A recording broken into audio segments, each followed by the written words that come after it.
El 24 de marzo de 1976, la Junta de Comandantes integrada por Jorge Rafael Videla, Eduardo Macera y Orlando Agosti asumió el poder y designó como presidente de facto a Jorge Rafael Videla.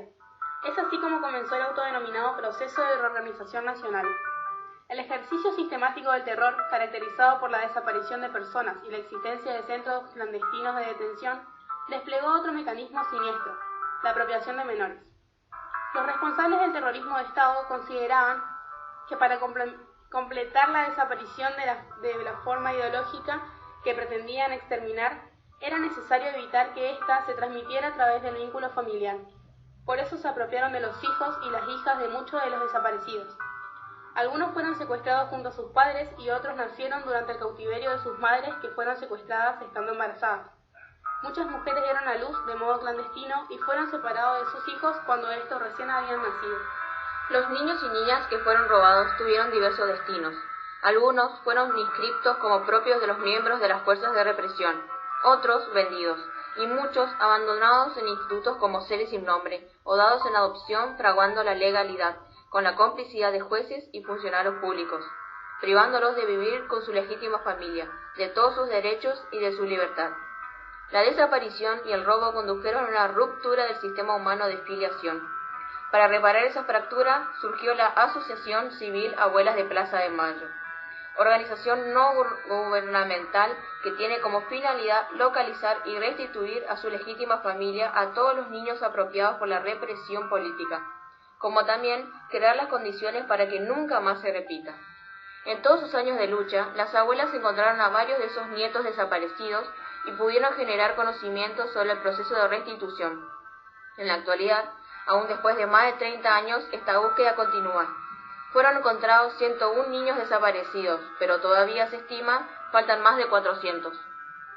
Durante los primeros años de la dictadura, las Fuerzas Armadas organizaron el territorio nacional en zonas, subzonas y áreas de control con el objetivo de exterminar a los subversivos.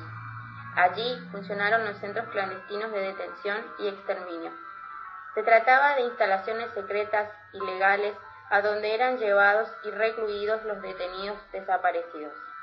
Los centros clandestinos de detención fueron instalados en dependencias militares y policiales, como así también en escuelas, tribunales y fábricas. Durante los años del terrorismo de Estado, el eje de la actividad represiva dejó de centrarse en la detención y en el encierro en las cárceles, para pasar a estructurarse en torno al sistema de desaparición de personas en los distintos centros clandestinos. Todo el escalafón militar estaba comprometido con la operación represiva de los centros clandestinos, desde las patotas que se dedicaban a los secuestros, los llamados grupos de tareas. El funcionamiento de los centros clandestinos tenía su propia rutina. Las víctimas eran secuestradas en plena vía pública, en sus casas o en sus lugares de trabajo. Una vez adentro, eran sometidos a condiciones extremas de detención, aislamiento, malos tratos, escasos alimentos, poca agua y mínima higiene. La tortura fue el principal método represivo utilizado para obtener información sobre la vida y las actividades de los prisioneros o los conocidos de estos. Muchos de los detenidos permanecieron en esta situación durante meses e incluso años, hasta su traslado definitivo. Ese traslado no era más que un eufemismo porque en general significaba la muerte. Las estimaciones oficiales de la Comisión Nacional sobre la Desaparición de Personas arroja actualmente la cifra total provisoria de 550 centros clandestinos. Algunos centros habían sido creados antes del golpe. Uno de los más conocidos fue la Escuela de Mecánica de la Armada. Su máximo responsable era el almirante Emilio Macera. Allí tuvieron lugar algunos de los hechos más aberrantes de la represión.